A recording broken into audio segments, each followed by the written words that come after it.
My name is Clara, and I'm 46 years old. The day my daughter told me I wasn't welcome at her wedding, my heart shattered. I still remember the exact sound of her voice that evening, calm, detached, almost rehearsed. Brooke had always been my world. I raised her alone after her father walked out when she was 5. Back then, it was just us against the world. I worked nights at a diner, flipping pancakes and pouring coffee with a forced smile, all to make sure she never felt the emptiness I did. Every penny I earned went into her future. I skipped birthdays, vacations, even sleep, just so she could have everything she deserved. When Brooke was a little girl, she'd cling to my apron and say, "You're my best friend, Mommy." Somewhere between college and her engagement, that little girl disappeared. The moment she started dating Trevor, the son of a wealthy business family, she began changing. She swapped thrift store dresses for designer ones, started speaking differently, and avoided introducing me to his friends. I noticed, but I didn't say anything. When she told me she was getting married, I cried tears of joy. I spent hours imagining helping her choose her gown, planning the flowers, standing proudly beside her. But as the weeks passed, she became secretive about the details. Whenever I asked about my role in the ceremony, she'd change the subject or say, "We're still figuring it out." I felt uneasy, but I told myself not to overthink it. Then came the phone call. It was late, nearly midnight, when my phone buzzed on the nightstand. I answered immediately, smiling because I thought she might finally be calling to tell me something exciting about the wedding. But her tone was cold. She said, "Mom, I need to tell you something, and I don't want you to take it personally." My stomach tightened. I asked her what she meant. She paused for too long before saying, "You're not invited to the wedding." I froze. The room suddenly felt smaller, the air heavier. I laughed nervously, thinking she was joking, but she wasn't. Her next words sliced through me like a knife. I think you might embarrass me in front of Trevor's family." Embarrass her? I couldn't breathe. I asked her what she meant. She sighed impatiently and said, "Mom, you don't understand their world. They're very particular. I don't want people judging you or me." It was as if she'd slapped me. Every sacrifice, every sleepless night, every double shift erased in an instant by her shame. I wanted to scream, but no sound came out. Instead, I whispered, "You're ashamed of me?" She didn't answer. She only said she hoped I'd understand and hung up. The silence afterward was unbearable. I sat on the kitchen floor, phone still in my hand, staring at the tiles I'd scrubbed so many times to make our little home feel warm and clean. I thought about the little girl who once danced barefoot in that same kitchen, singing off-key while I cooked dinner. Where had that love gone? I pressed my palm against my chest, trying to steady the ache spreading through me. The next morning, I called her again and again, but she didn't pick up. My messages went unanswered. My daughter had shut me out completely. I wanted to believe this was temporary, a mistake she'd regret once she realized what she'd done. But deep down, I knew something had changed forever between us. Still, even as my heart broke, I made a silent vow. No matter what she said, I wouldn't stop being her mother. And somehow, I would find a way to see her on that wedding day even if she didn't want me there. My name is Diane, and I'm 46 years old. The day my daughter told me I wasn't welcome at her wedding, my heart shattered. It happened on an ordinary Tuesday night, a night that began with dinner for one and ended with a silence I still can't escape. My daughter, Brooke, had always been the light of my life. I raised her by myself after my husband walked out when she was 6. Back then, I worked double shifts as a waitress at a roadside diner just to keep the lights on. I'd come home smelling like coffee and grease, but the moment I saw her face, every ounce of exhaustion vanished. She used to hug me tight and say, "It's okay, Mommy, I'll help you someday."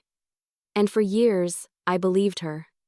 When Brooke grew up and earned a scholarship to college, I thought all those sacrifices had finally paid off.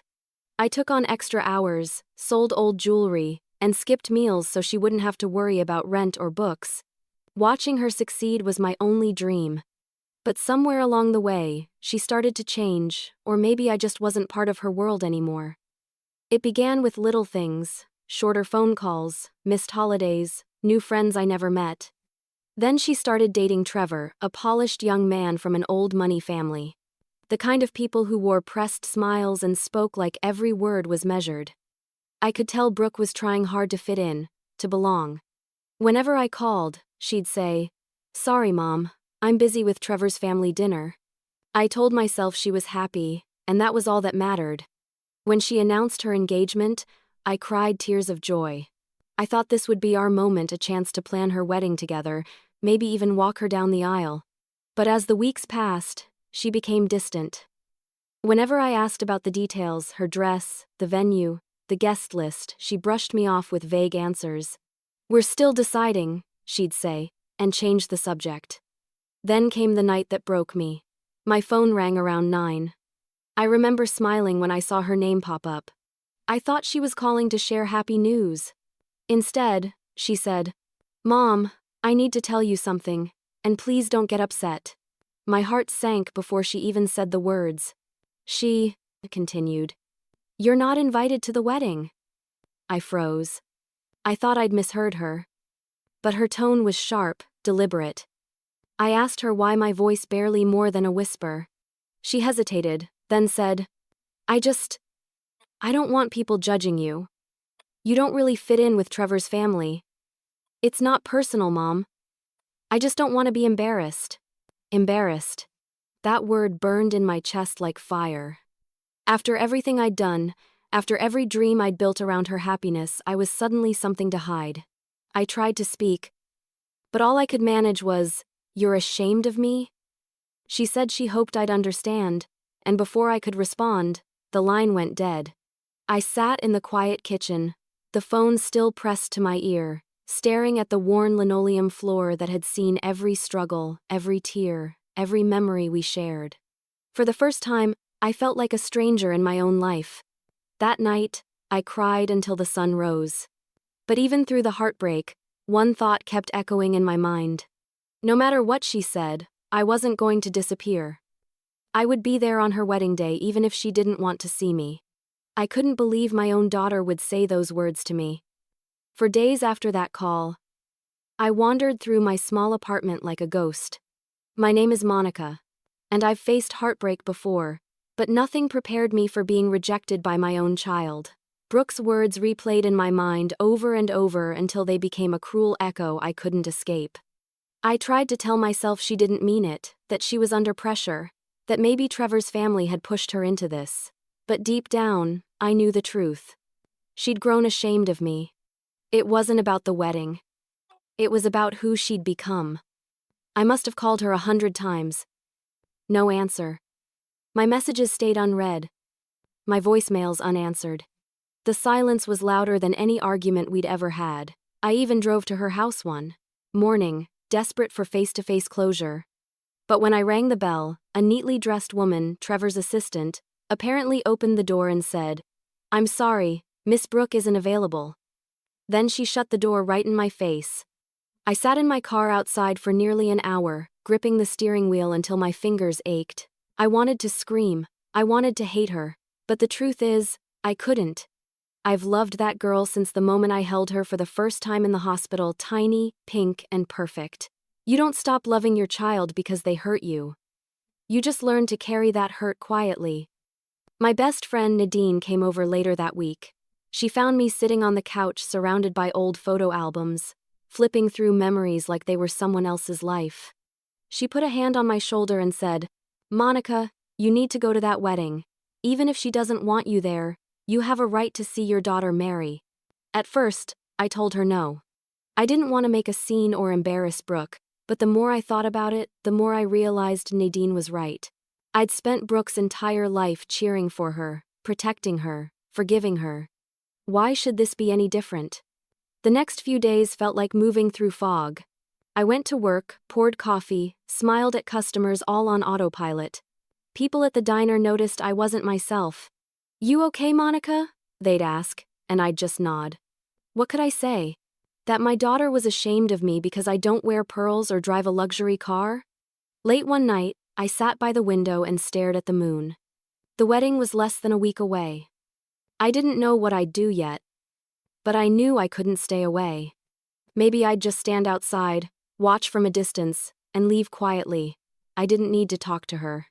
I just needed to see her happy, to see for myself that all the years of sacrifice had led to something beautiful.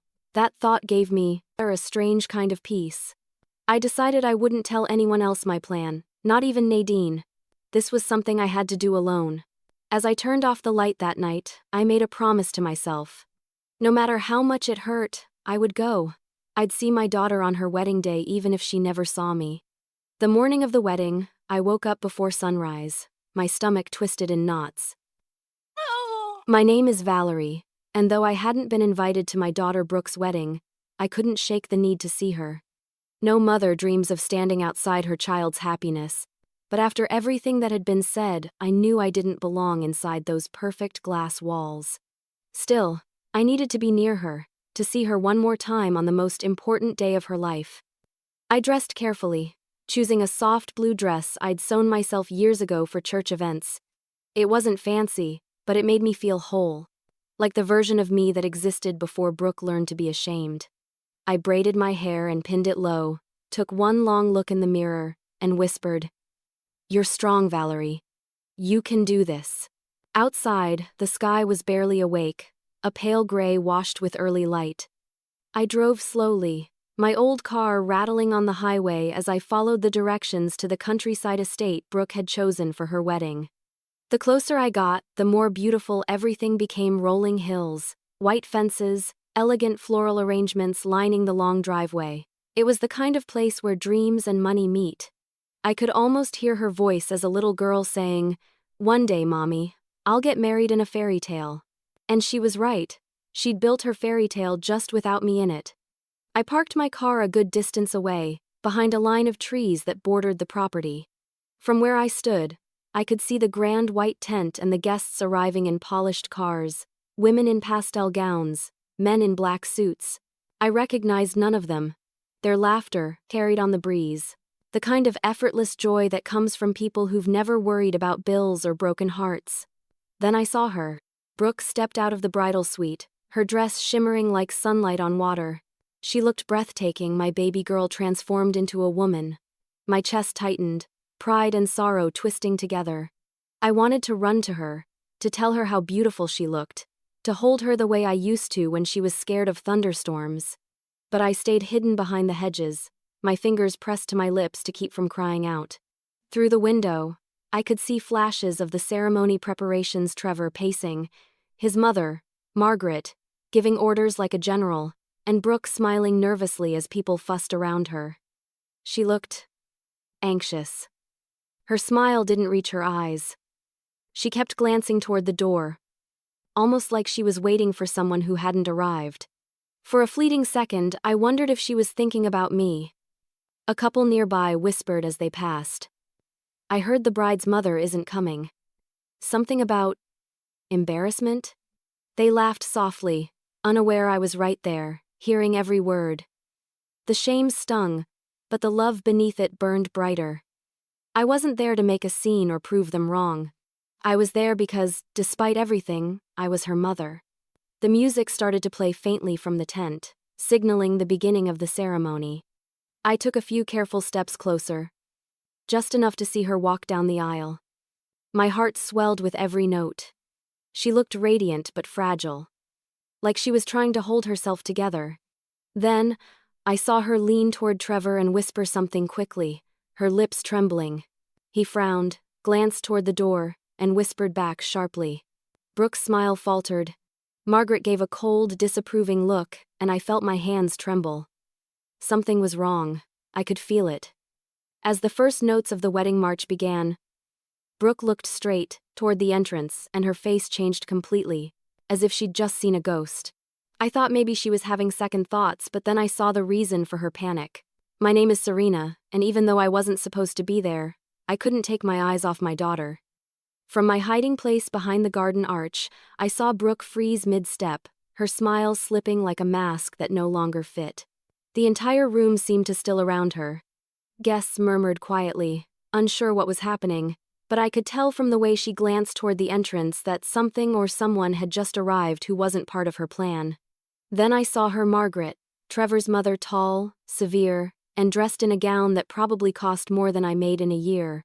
Her chin was lifted high, her expression sharp enough to cut glass. There was power in the way she walked, the kind that demands attention. I'd met her once, years ago, briefly, and she'd looked at me the same way she might look at dirt on her shoes.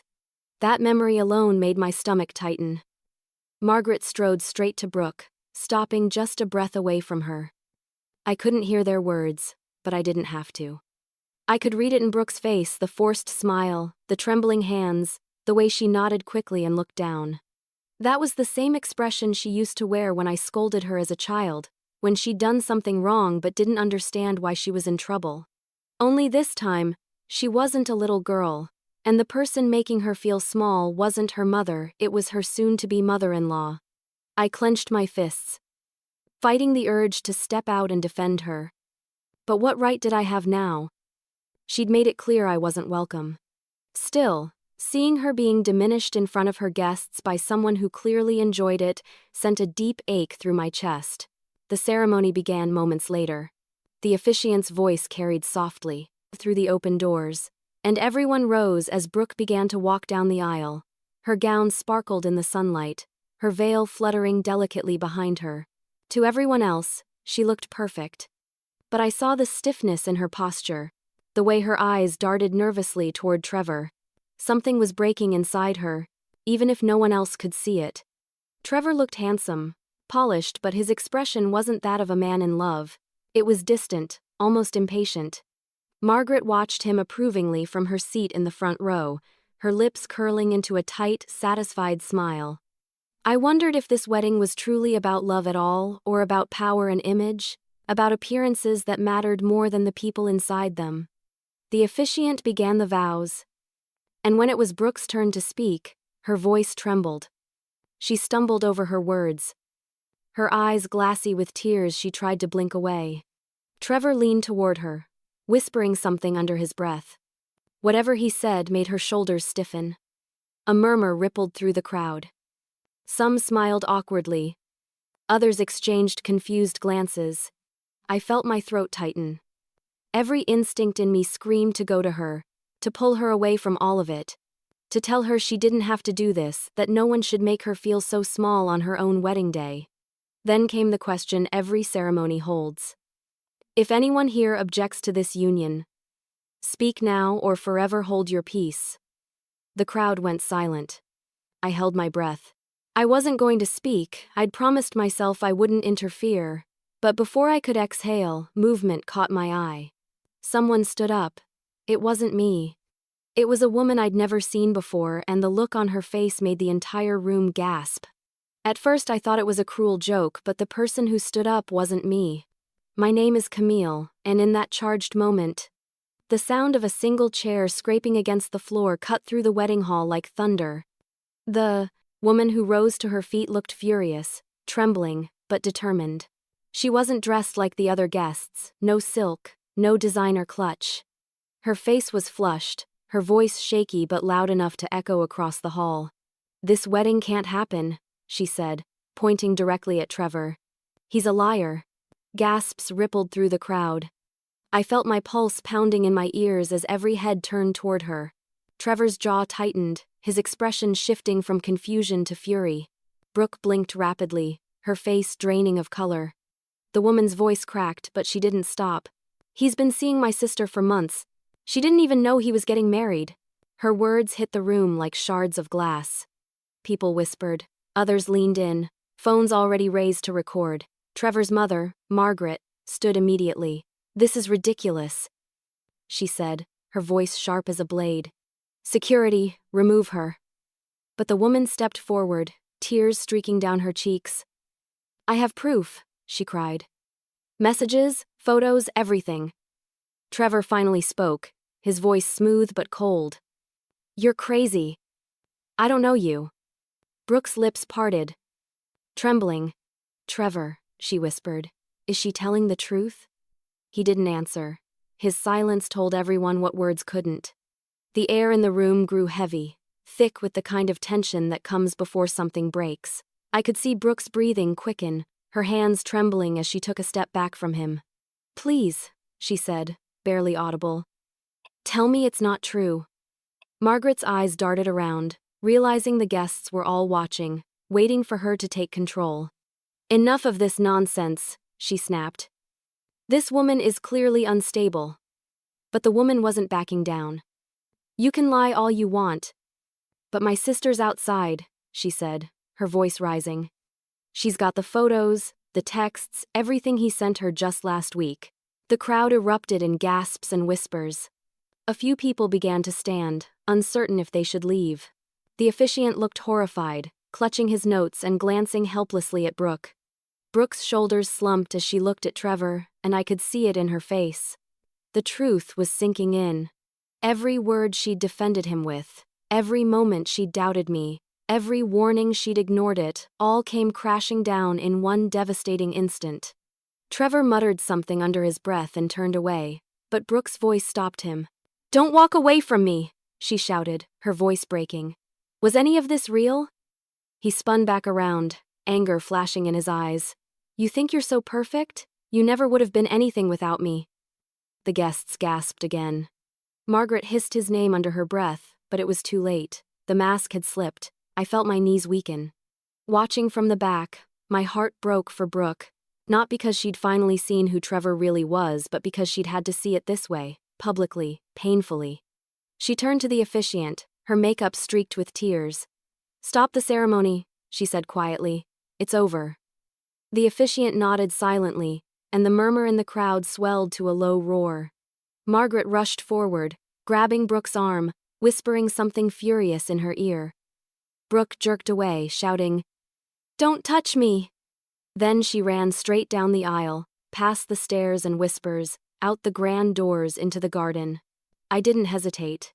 I slipped through the side path, following the sound of her sobs echoing into the open air. As I rounded the corner, I saw her collapsed on a stone bench, alone and trembling, and I knew, for the first time in years, she needed her mother.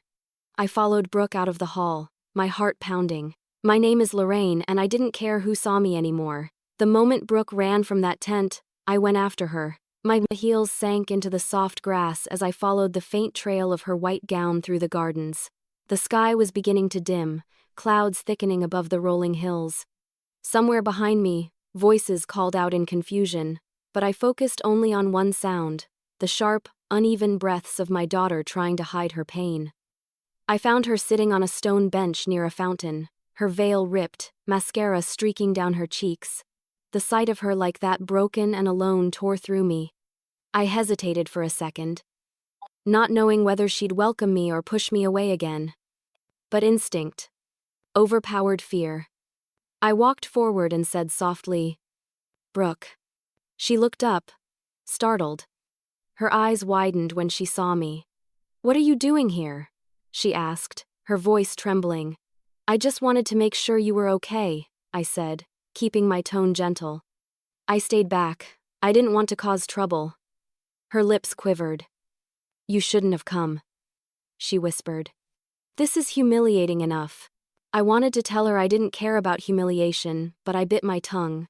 Instead, I sat beside her, close enough for her to feel that I wasn't leaving. "I saw what happened," I said quietly. "You didn't deserve that." For a long time she didn't speak. Only the sound of the fountain filled the air. Then her voice broke. "He lied to me, Mom. Everyone's staring. Everything's ruined." I reached out, placing my hand over hers. "Nothing's ruined, sweetheart. You just found the truth before it destroyed you completely. That's a gift, even if it doesn't feel like one right now." She shook her head violently. "No, it's not. It's a disaster. I loved him. I believed him." Her sobs came hard, racking her body. I pulled her into my arms without asking, cradling her like I had when she was little and the world scared her. "You're stronger than you think," I whispered. "You'll get through this." We sat like that, for a while, until I heard footsteps behind us, the sharp, impatient rhythm of expensive heels. I turned and saw Margaret approaching, her face red with fury. "What are you doing here?" she snapped. "You weren't invited." Brooke stiffened but didn't move. Margaret crossed her arms. You've caused enough chaos. First, that ridiculous scene inside, and now you're here, filling her head with nonsense. I stood, my own anger rising. I didn't cause that scene. The truth did. Maybe if your son hadn't lied, we'd all be toasting right now.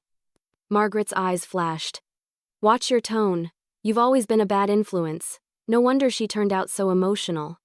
Brooke's head snapped up. Stop it, she said, voice sharp. Don't talk to her like that. Margaret blinked in shock, clearly not used to being defied.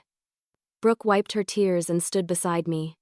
For a fleeting second, we looked like a united front again, mother and daughter against the world. Margaret scoffed. This is pathetic. You think this woman cares about you? She's just here to bask in your humiliation. I met her gaze steadily. I'm here because I love her. That's something you clearly don't understand. Margaret opened her mouth to retort, but I didn't let her. And I know who Trevor really is, I said firmly. I should have told Brooke sooner, but maybe now it's time. Brooke turned toward me, her face pale. What do you mean, Mom? Margaret's expression faltered for the first time. I took a deep breath and said, Trevor's not who he says he is, and I can prove it.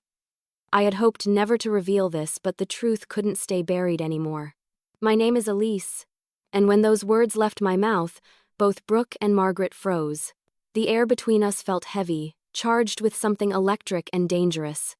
Brooke's eyes darted between us, her confusion turning into fear. What are you talking about? She whispered. I sighed, feeling the years of silence pressing on my chest. You remember when I used to work at the local hotel before I switched to the diner? I asked. She nodded slowly. Well, that's where I met Trevor. Long before you did. Margaret's face blanched, her perfectly painted smile fading. That's absurd, she spat. You're making things up to feel important. I ignored her and turned back to Brooke. He was dating one of my coworkers, a sweet young woman named Trina. She was only 23, just starting her life. Everyone at the hotel knew Trevor. He'd visit her often, buy her gifts, promise her the world. But it ended badly. Brooke frowned, shaking her head. No, that can't be. He hurt her, Brooke, I said, cutting her off gently. He was controlling, jealous and cruel. Trina came to work one morning with bruises she tried to hide under her sleeves. A week later, she quit her job and disappeared from town. Margaret snapped. This is slander. But her voice trembled now, the authorities slipping away. I reached into my small clutch bag, the same one I'd carried at Brooke's graduation, and pulled out a worn photograph. In it, Trevor stood with his arm around Trina, smiling like the man of every mother's nightmare disguised as a gentleman. The photo was dated just 2 years before he'd met Brooke. Brooke stared at it as though the ground had opened beneath her. Why didn't you tell me this sooner? She asked, her voice barely audible. Tears welled in my eyes. Because I knew you wouldn't believe me.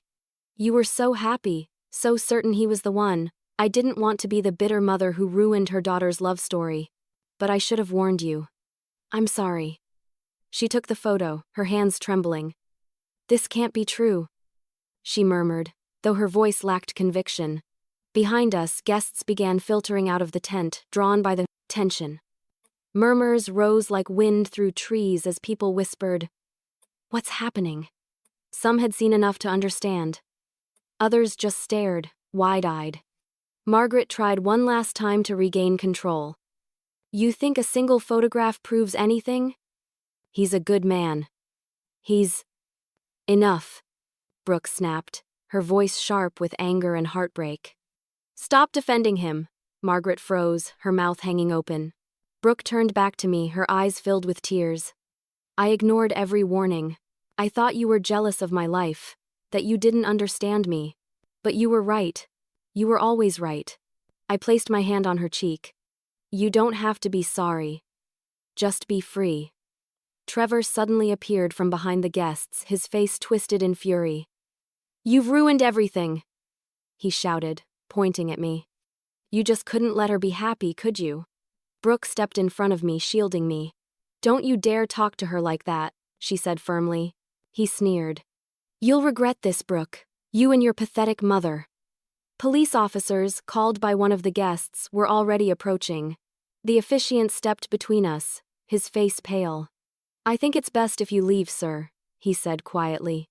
Trevor glared at us one last time before storming off toward the parking lot. Margaret ran after him, shouting his name, but he didn't look back. Brooke turned to me, tears streaming down her cheeks. "I don't know what to do now," she whispered. I took her hands in mine, squeezing gently. "You start over. With me." We began walking away together, but before we could take more than a few steps, a familiar voice cold and sharp cut through the air. Margaret had returned, her expression like ice, and she said something that made everyone gasp. "Like mother, like daughter, both pathetic and unwanted." Margaret smirked and said, "Like mother, like daughter, both pathetic and unwanted.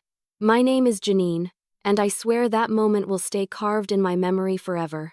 The venom in Margaret's voice hit like a slap across the face, not just to me but to Brooke too. The crowd that had gathered outside the tent gasped collectively, and for a heartbeat, everything went silent except for the faint hum of the wind through the garden hedges. Brooke's face went pale, her lips trembling as she stared at Margaret. "Why would you say something like that?" she asked, her voice breaking. Margaret crossed her arms tightly, her diamond bracelet glinting in the fading light. "Because it's the truth," she said coldly. "I warned Trevor from the beginning that you were beneath him. I told him this would end in humiliation, and look." She gestured toward the chaos around us. I was right. Something in me snapped. I'd swallowed my pride all night, holding my tongue for Brooke's sake. But this woman's cruelty was too much. I took a step forward, my voice steady but sharp. "You think humiliating a young woman makes you, right? You're nothing but a coward hiding behind money and arrogance." A collective murmur rippled through the guests. Margaret's eyes widened, shocked that anyone, especially someone like me, would dare talk back. "How dare you?" she hissed. "Do you have any idea who I am?" I took another step closer. "I don't need to know who you are," I said quietly. "I see exactly what you are." For the first time since I'd known her, Margaret faltered. Her composure cracked, just slightly. But before she could recover, Brooke spoke, her voice steady, though her eyes were full of tears. "She's right, Margaret. You don't get to treat people like this anymore." "You don't get to treat me like this," Margaret scoffed. "You think standing next to her makes you noble? You're a fool. You've thrown away your future for a woman who couldn't even keep her husband." The words hit harder than I expected, but I refused to let her see the pain. "At least I kept my soul," I said, my voice low. "Can you say the same?" Brooke stepped in front of me then, shielding me from Margaret's glare. She squared her shoulders and said, "You don't get to talk about her that way. She's my mother. She's the only person here who actually loves me." Gasps echoed from the guests who hadn't realized who I was until that moment. Margaret froze, her expression flickering between shock and outrage. "Your mother?" she repeated. "You mean the woman you said wasn't invited?" Brooke's eyes welled again, but her chin lifted in defiance. "Yes. The same woman you made me feel ashamed of. The one who raised me by herself while you looked down on people like her." Margaret tried to retort, but the tide had turned. Guests who had once hung on her every word now whispered disapprovingly. A few even shook their heads. The power she held, the invisible thread she used to control the narrative, began to unravel before everyone's eyes. I reached for Brooke's hand, and she held on tightly. Together, we turned and began walking away. Cameras from a few local reporters flashed, catching the moment, the disgraced bride and her mother leaving side by side. As we crossed the garden path, Brooke's voice trembled. "Mom, I'm so sorry," she whispered. "I was so cruel to you. I let people like her make me forget who you are." I squeezed her hand. "You don't owe me an apology, baby. You just owe yourself a better life." For the first time that day, she smiled, a small, genuine smile that reached her eyes. Just as we reached the parking lot, her phone began to ring. She pulled it from her clutch, frowning at the screen. When I saw the name flashing across it, my stomach dropped. It was Trevor, calling her again and again. It was Trevor calling, over and over again. "My name is Nadia," and when Brooke's phone began buzzing in her, Trembling hand. I could see the battle in her eyes. Part of her wanted to throw it away, to be done with him forever. But another part, the one that still clung to the dream of the man she thought she knew, couldn't quite let go. "Don't answer," I said softly. "He's not calling to apologize. He's calling because he lost control." Brooke hesitated, staring at the glowing screen. The phone buzzed again, the vibrations loud in the tense air. "Maybe he just wants to explain," she murmured. "Maybe he's sorry." I wanted to believe that too. But deep down, I knew Trevor's kind. The smooth talkers, the manipulators, they don't apologize. They twist things until you're the one saying sorry. "If you talk to him," I said gently, "make sure it's on your terms, not his." She swallowed hard, then pressed the answer button. "Trevor?" she said quietly, putting the call on speaker. His voice came through, hoarse but steady. "Brooke, thank God you picked up. You have to listen to me, that woman inside was lying. None of it's true." "She had proof, Trevor. Pictures, messages, I saw them," he scoffed. "Fake. All fake. You think I'd risk everything for someone like that? You know me better than that." "I thought I did," she said softly. Trevor's tone shifted, low and pleading. "Come on, baby. You're upset. Everyone's watching. Just come back, we'll fix this together. We can start over." I felt my stomach twist at the way he said it, the same syrupy voice that had probably charmed her for years. Brooke's hand trembled. "You humiliated me," she said, her voice breaking. "You lied to me." He laughed, a short, bitter sound. "You're embarrassing yourself, Brooke. Do you think anyone else is going to want you now? You walked out in the middle of your own wedding." I couldn't stay silent anymore. "That's enough," I snapped. "You don't talk to her like that." There was a pause. "Who's that?" he demanded, his voice suddenly hard. Brooke hesitated. "My mother." He let out a mocking laugh. "Of course. The sainted mother who ruined everything. You think she cares about you, Brooke? She's jealous. She always has been. You'll see she'll drag you down just like she dragged herself down." "Trevor, stop," Brooke said, tears welling in her eyes. "You don't get to talk about her that way." But he wasn't done. His voice dropped to a cold, dangerous whisper. "You think you can walk away from me and just live happily ever after? You'll regret this. Both of you." "Is that a threat?" I asked sharply. He laughed again, low and cruel. "Take it however you want." Brooke hung up before he could say another word. Her hands were shaking so badly she almost dropped the phone. I reached for her, pulling her into a hug. "You did the right thing," I whispered. "He can't hurt you anymore." But even as I said it, I wasn't sure I believed it. A few of the remaining guests had drifted closer, their murmurs mixing with the distant hum of the music still playing from inside the tent. The world felt surreal, like time had fractured between what had been and what was now. Then, out of nowhere, a loud crack shattered the quiet. Brooke flinched, and I spun around. Smoke. A thin, curling stream of it was rising from the far side of the estate, near the catering tent. Within seconds, people were shouting. Someone yelled, "Fire!" And chaos erupted. Brooke's hand tightened around mine. "Mom, I see it," I said, scanning the flames beginning to climb the white fabric of the tent. Sirens began wailing in the distance, but all I could think was one terrifying thought. Trevor's last words had sounded less like anger and more like a promise. Smoke began rising from the side of the estate. "My name is Clarissa," and the moment I saw that gray haze twisting upward into the darkening sky, my heart started pounding. For a second, everyone froze, guests standing in confusion, unsure if it was part of some ill-fated fireworks display. Then someone screamed, and the calm shattered like glass. The fire wasn't decorative. It was spreading fast. Brooke and I ran toward the commotion, her long gown gathering soot as we moved. The once perfect venue, silk tents, manicured hedges, crystal tables now looked like a nightmare.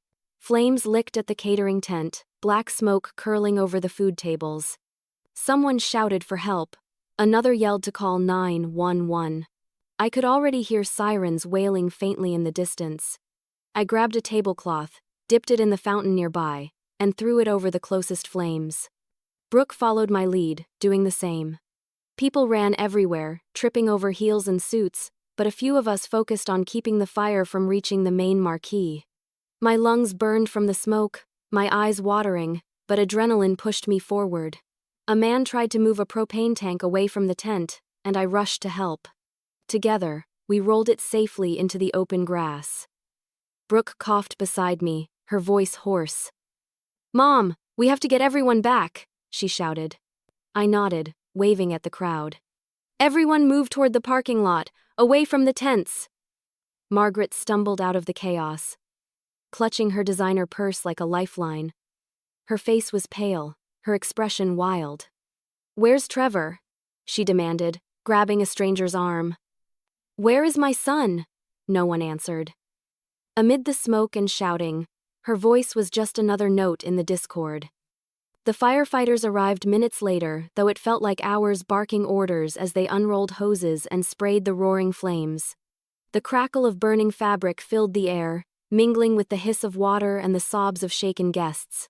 One firefighter yelled for everyone to stay back, but I couldn't move until I saw Brooke safe. She was helping an elderly woman toward the exit, her hands steady despite the trembling in her shoulders. I watched her for a moment, pride swelling even in that chaos. The same daughter who'd once thought I'd embarrass her was now wading through smoke, helping strangers, proving she had more heart than she'd ever known. When the fire was finally subdued, half the estate lawn was scorched. The once pristine tent nothing but a soggy skeleton of poles and ashes. Reporters had already gathered near the gates, cameras flashing. The story of the ruined society wedding would make headlines before dawn. A firefighter approached us, his gear covered in soot. "You two okay?" he asked, voice muffled through his mask. Brooke nodded weakly. "Yes, thank you. Do you know what caused it?" He hesitated. "We're still investigating," he said carefully. "But it looks deliberate.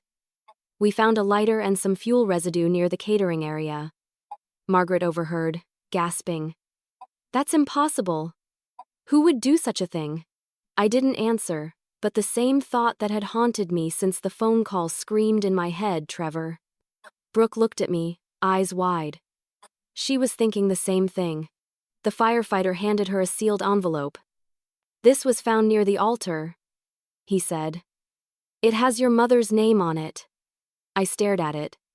The edges slightly singed. "Mine?" "Yes, ma'am," he said, nodding. "It was tucked under one of the chairs. You might want to take a look." Brooke handed it to me with trembling fingers. My name Clarissa was written in neat cursive, I recognized instantly. Trevor's handwriting. For a moment, I couldn't breathe. I tore the flap open with shaking hands, and inside was a single folded letter. Brooke hovered beside me as I began to read the first line. My knees nearly gave out when I saw what it said. "If I can't have her, no one will." My hands trembled as I opened the envelope. "My name is Miranda," and in that moment, every sound around me faded, the crackle of extinguished flames, the chatter of the guests, even the hum of sirens. All I could hear was the frantic rhythm of my heartbeat pounding in my ears. I unfolded the letter slowly, afraid of what I might find inside. The paper smelled faintly of smoke, the ink slightly smudged, but Trevor's handwriting was unmistakable, neat, deliberate, and strangely calm for a man whose world had just unraveled. Brooke hovered at my side, her eyes darting between my face and the note. "What does it say?" she whispered. I swallowed hard and began to read aloud. "If I can't have her, no one will." My voice cracked on the last word. The air seemed to thicken. Brooke's hand flew to her mouth. The letter continued, the words growing darker with each line. "You think you can walk away and humiliate me in front of everyone? You think you can destroy my name, my reputation? You'll see what happens when people betray me. They burn for it." I felt sick. The meaning was clear. Trevor had set the fire. Rage and disbelief twisted inside me like a storm. I read the last few lines silently, my eyes stinging. He'd written that Brooke had ruined him, that her mother, me, had turned her against him, and that he'd make sure everyone remembered this day. Brooke's face went ashen. "He did this," she whispered. He really did this. Before I could respond, the same firefighter who'd handed me the letter returned, holding a small evidence bag. "Ma'am," he said carefully, "I found this near where the fire started." Inside was a silver lighter, engraved with Trevor's initials. That was all the confirmation we needed. Brooke staggered back, clutching her chest. "Oh my God." I moved to steady her. "It's over, sweetheart.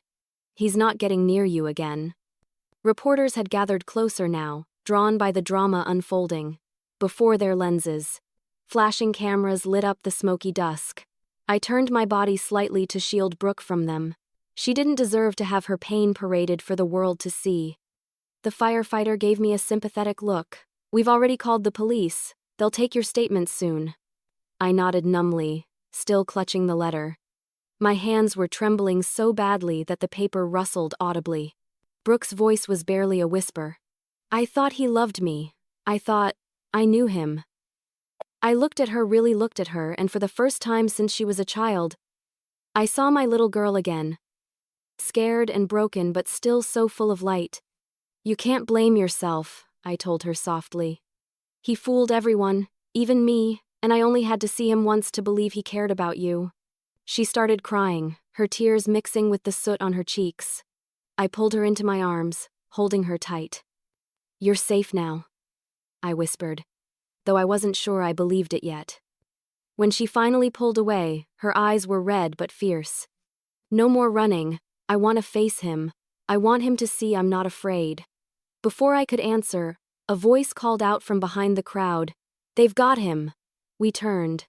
2 officers were leading Trevor across the lawn, his once pristine suit singed and filthy. His expression was twisted, half anger, half arrogance. He didn't struggle, but his eyes locked on Brooke as he passed.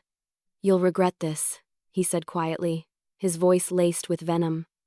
Brooke straightened her back, tears still glistening. "No," she said firmly. "I already regret ever trusting you." The officers pulled him away, disappearing into the flashing lights of a patrol car. The crowd slowly dispersed, leaving behind the scent of smoke and a field of wilted flowers. A paramedic approached, asking if we were okay. My gaze fell again to the letter in my hand, that awful scrawl of obsession and rage. I folded it carefully, handing it to the firefighter. "You should keep this," I said, "as evidence." He nodded and took it gently. "We also have CCTV footage," he added. "It'll confirm everything." I blinked, unsure I'd heard correctly. "Footage?" He nodded again. "Yes, ma'am. It shows exactly who started the fire and how."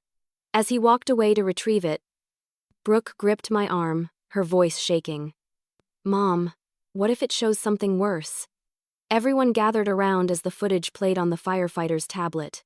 My name is Fiona, and even though the chaos of the night had quieted, a heavy tension hung over everyone like smoke that refused to clear. The firefighter stood in front of us, his gloves blackened from the ashes, holding out a soot-streaked tablet.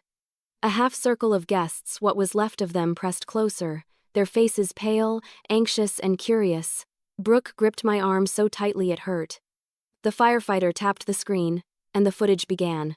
The video was grainy, taken from one of the estate's security cameras, time-stamped less than an hour before the ceremony. The catering tent appeared on the screen, pristine, calm, the calm before the ruin. Then, from the edge of the frame, a figure appeared. It was Trevor. The gasp that escaped Brooke's throat cut through the quiet. He was wearing his wedding suit, tie perfectly knotted, hair slicked back. He moved with deliberate precision, glancing over his shoulder every few seconds. In his hand, something glinted under the light, the same silver lighter the firefighter had shown us earlier. The video showed him unscrewing the cap of a small metal flask, pouring liquid along the fabric edge of the tent. Then he flicked the lighter, and within seconds, the flame caught. He stepped back, watching it flare, his face illuminated by the orange glow. The expression on his face wasn't fear or panic, it was satisfaction. A horrified murmur spread through the small crowd. Brooke's knees buckled, and I caught her just in time. "Oh my God," she whispered. "He really tried to, he could have." She couldn't finish the sentence. Margaret, who stood a few feet away, Looked like she'd seen a ghost. "No," she said hoarsely. "That can't be my son." The firefighter paused the footage, zooming in slightly. "There's no mistake," he said. He said it intentionally. "We'll be handing this to the police immediately." Brooke covered her face with her hands, trembling. "He could have killed someone," she whispered. "All those people inside." I rubbed her back gently, my own heart pounding. "But he didn't," I said softly. "Because you walked out. Because you found the truth before he lost control completely." Margaret stumbled forward, shaking her head. "No. This is wrong. Trevor would never, he's not a monster."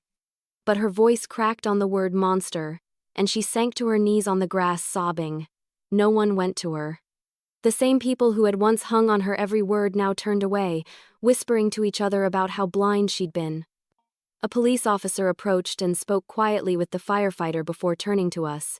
"We've confirmed he's in custody," the officer said. "We'll be taking your statements shortly, Mrs. Jacobs." He looked at Brooke. "You may want to consider a restraining order once he's processed." Brooke nodded numbly. "I will," she said. Her voice was quiet but resolute. The officer gave her a small, understanding nod before walking away. As the crowd slowly dispersed, the night air grew colder. The estate was a ruin of half-burned decorations and wilted flowers, but amid the destruction, there was a strange calm. The fire was out, the danger had passed, and for the first time in years, Brooke and I stood side by side, equal, unguarded, and free of illusions. Gathering by the entrance, shouting questions we didn't answer. Brooke ignored them all, focusing instead on the sky above, dark, wide, and endless. "It's over," she said finally, exhaling shakily. "It's really over." I slipped an arm around her shoulders. "It's the end of one chapter," I said quietly, "and the beginning of the next." She leaned into me, her tears soaking into my dress. "Thank you," she whispered, "for not giving up on me, even when I didn't deserve it." Before I could answer, a young reporter pushed through the crowd, her voice cutting through the murmurs. "Excuse me," she called. "Mrs. Jacobs, can I ask just one question?" Brooke hesitated but nodded. The reporter lifted her microphone, her tone gentle. "How does it feel to know that, after everything, the world is calling your mother the hero of your wedding?" Brooke looked at me then, her face illuminated by the faint glow of the fire trucks. She smiled through her tears. And I knew her answer before she even said it because I could see pride in her eyes that hadn't been there in years.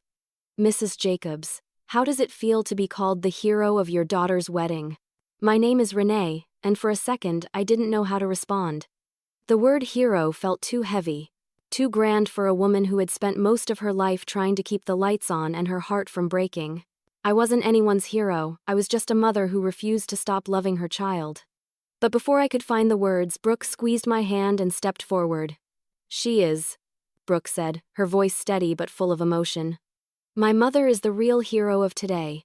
The reporter's microphone lowered slightly as murmurs rippled through what remained of the crowd. Cameras zoomed in. Brooke's eyes glistened under the flashing lights.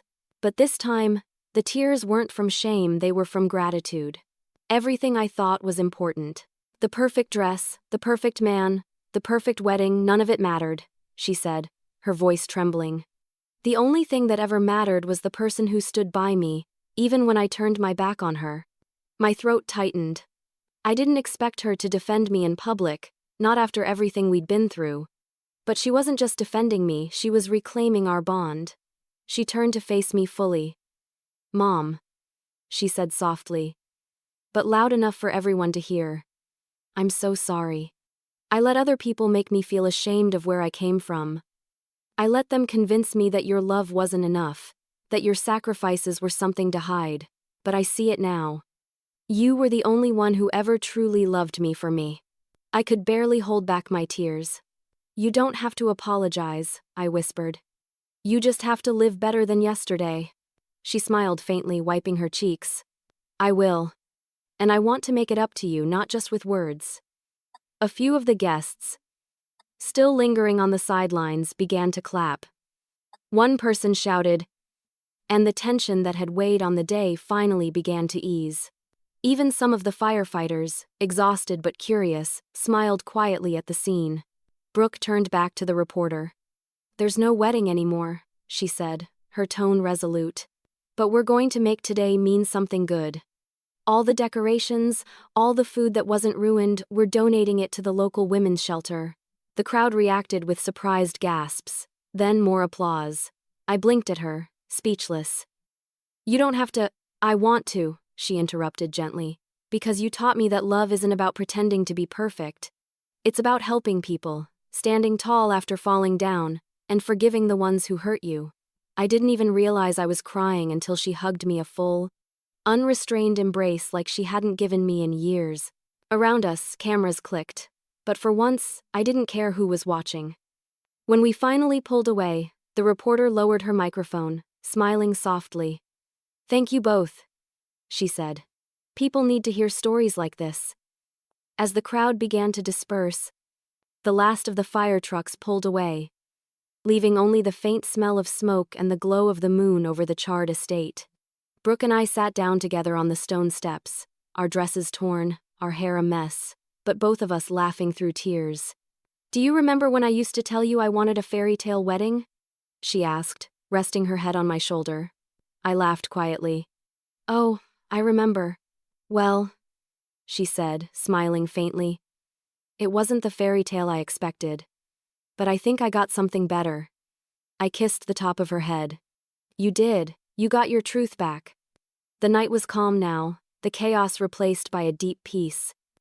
The fire had destroyed the illusion, but in its ashes, something real had bloomed. I looked at her and said softly, "You may have banned me from your wedding, sweetheart, but tonight, you gave me back something much greater, my daughter." It's been 6 months since that day, and my life and Brooke's are completely different. My name is Cassandra, and not a single day passes without me thinking about how far we've come since that fire turned my daughter's wedding into ashes. What once felt like the worst day of our lives has somehow become the foundation of everything good that followed. Brooke moved back into my home for a while after that night, not because she had to, but because she wanted to. At first, it was awkward. We'd grown so used to the distance between us that sharing the same space again felt strange. But slowly, we found a rhythm. She'd wake up early and make coffee, leaving a mug on the counter for me before heading out for her morning walks. I'd cook dinner, and she'd sit at the table, helping me chop vegetables like she used to when she was little. It wasn't perfect, but it was real, and it was ours. Trevor, of course, is gone. He's facing multiple charges: arson, attempted endangerment, and fraud. His face was on every local news channel for weeks, his perfect smile replaced by a mugshot that told the truth his charm never had. Margaret disappeared from the public eye soon after, too ashamed to face the world she'd once ruled with her wealth and gossip. No one hears from her anymore. Brooke has changed.